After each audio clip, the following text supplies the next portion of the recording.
Hi everyone, real quick one as we head into the weekend. Not a ton going on here, but we did get a little bit more bullishness closer to that trend resistance. Let's take a quick look at all of the trend structures as we head into the weekend. Do me a quick favor and like and subscribe and watch the video till the end to help out the channel, and let's get started. In news today, the focus is on Black Friday. Can we continue to turn out record sales and record buying? They say to sustain the ride, they started to dilute it, which I think is probably not necessarily the best approach. You can see here, this used to be the best price and only seen on that given day, but now you can see they start to give better prices the closer you get to the holiday. So it's hard to say when is the best time to buy. And this, I think, has diluted the potential effects of Black Friday, especially on markets. So that's something to keep in mind once we get the results of this retail sales. Will it be as good as we've seen in the past? Will it be record sales again? Or will it be just another blip and something that we shouldn't watch necessarily? Just something to keep in mind once this data comes out here. And of course, online sales have continued to stay pretty reasonably flat here over the past couple of years. Moving over to Fear and Greed Index, we are about to step out of extreme fear into regular fear. And if that happens, that could mean this is a little bit more of a true rally. A bigger push could be coming. And you can see not quite there yet, but almost. We started the week at a 12 and we're at a 24. Continues to look really, really good. We're very close to those all-time highs once again. And some of these metrics are starting to turn up just a little bit, but we really haven't seen them bottom out quite yet. So there's plenty of room for them to continue to fall. VIX got very close to those levels that we've been talking about, this kind of 14.5 area. It's down into the 16 range, so pretty close there. Safe haven demand turning back up almost above the zero line, but still extreme fear on nearly every metric except for momentum and volatility. Moving over to the charts, looking at the S&Ps here, you can see that rally that we got, about 0.5%, pretty strong rally, very little volume as you would expect on a short trading day, but very strong, got above that 680 level, gapped through that area and continued to push. We've been watching this trend structure here. That takes us above this downtrend here and very close to those most recent peaks. That would give you a potential for a double top there, but if we push through there, then this changes structure, of course, and then we're going to be very bullish. But the resistance here is going to be this trend here at 685. We're through this previous downtrend line, obviously, and it is starting to look very much more bullish. What I would really like to see, honestly, is that this kind of pulls back here to the 672 level, pull back to this zone, hold that zone of support, and then get that bigger push up. That would be pretty textbook, really, really nice trade if it did kind of do something like that, give a lot of potential for entry. There would be a rocket off of that level, I would assume, maybe even as low as 667, but either way, I would like to see a nice pullback, a nice setup, and a bigger push. Moving over to the Tasty charts here on the SPY charts, you can see that we are right at that high here, right above that first ATR band. Still in bearish conditions, that trailing stop still at 692.06, getting very close to that previous high here. Within a couple days, I assume we could get there. Again, we have some zones of resistance that we talked about, getting through some of those, but not all of them. And then looking at that 4-hour chart, you can see we're right at that upper band. That's why the rally here today is slowing down, in my opinion. Just can't seem to get too much above this before we start to see major pullbacks. And we are definitely extended in the short term, trailing stop 678.36. Moving over to the NASDAQ charts, similar thesis here, up 0.81 on the day, continues to rally, closed pretty much on the high, sideways choppy into the close, closed right at that high chart too, so you like to see that momentum bullish, RSI bullish. Looks like we're going to potentially push to this next kind of zone here, and let's go ahead and add that level 624.90 right at this. Candle open here, candle open here, wicks to that area before selling off. I think that's going to be an important level. So that would give you a little bit less than 1% to that next zone. Momentum still bullish there. You can see as we continue to kind of melt up over the last couple days into that zone. Either way, still very extended on the short term, but still bullish. Then moving over to the NASDAQ here, you can see that buy price we bought right at the end of the session or kind of towards the end of the session on the Wednesday. And then we've continued to rally up through that upper band here, still hanging out below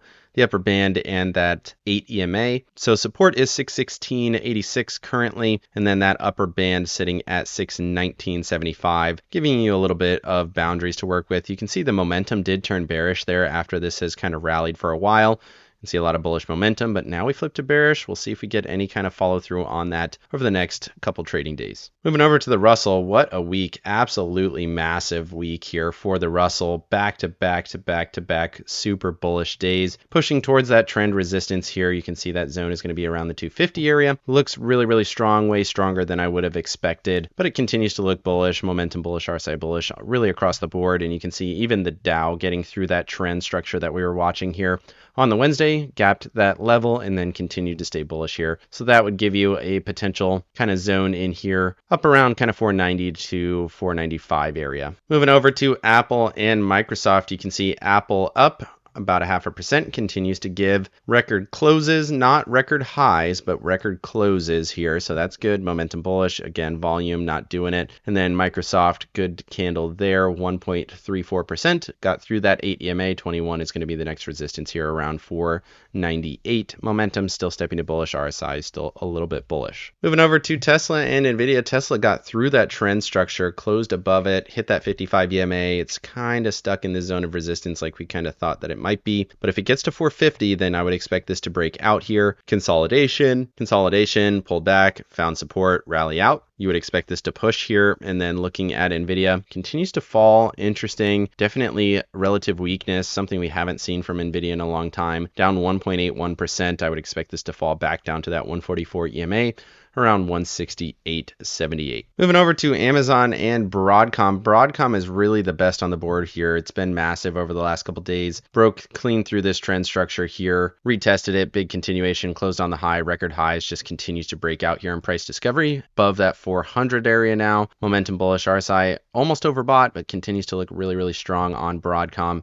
And then looking at Amazon, I wanted to highlight this one because we are right at that level, 233. We closed above it, 233.22. If you can hold that level, then you're looking for a bullish push, potentially to 250, back to 255 maybe. Got that 21 EMA as resistance there as well, 235. But overall, this looks like a bullish structure if we can hold 233 as a zone of support. Moving over to staples and discretionaries, a little bit of bullishness on both of these. Staples continues to look really, really nice. We said this was a nice base in here, higher low setup, bigger continuation, continues to look really, really nice here towards that 200, between 79, 90, and 80, 50. And then looking at discretionaries, nice candle there as well, above 235.85, above that 55 EMA. Momentum bullish, RSI bullish, looking for this to go back to that next zone at 242.77, as long as 235.85 holds. Moving over to breadth here, this is why I think this is probably a real rally. You can see breadth has broken out and continued to stay really, really bullish here. That doesn't mean that we're not extended in the short term and that we're not going to see any kind of pullbacks. I certainly think that is the case. I think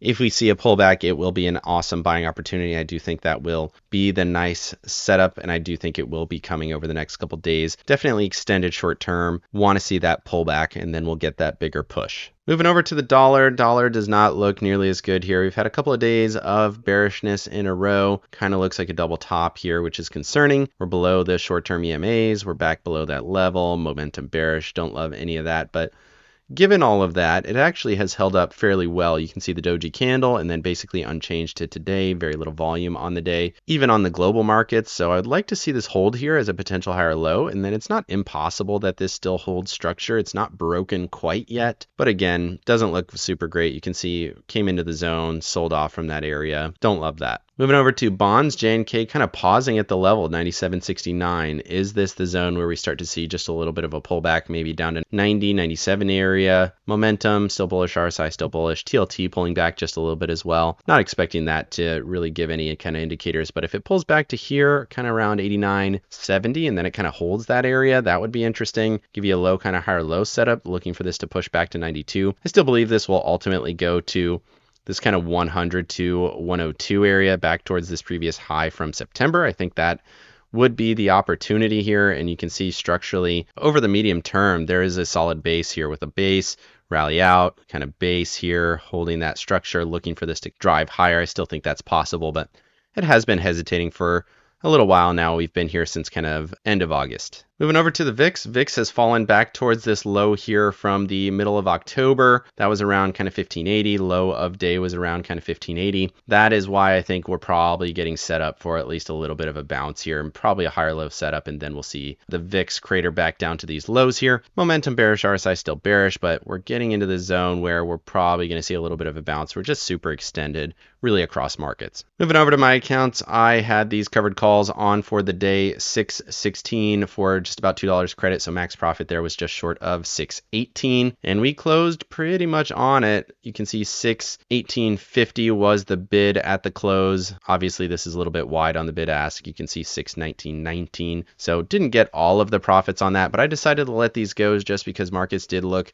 super extended to me, and I do think we'll see some kind of pullback, and then we'll get a really nice buying opportunity. That is really what I'm looking for over the next couple days. But for now, extended short term, decided to let these shares go. Let me know down in the comment section what you think of Black Friday. Do you care at all about the results from Black Friday or the retail sales in and around the holidays? Let me know what you think, and what are your expectations for this year. Otherwise, like and subscribe if you got any value out of this video. Make sure you hit the bell so you don't miss out on any future episodes. Of course, none of this is financial advice. This is all for entertainment purposes. Good luck in your trading and have a great day.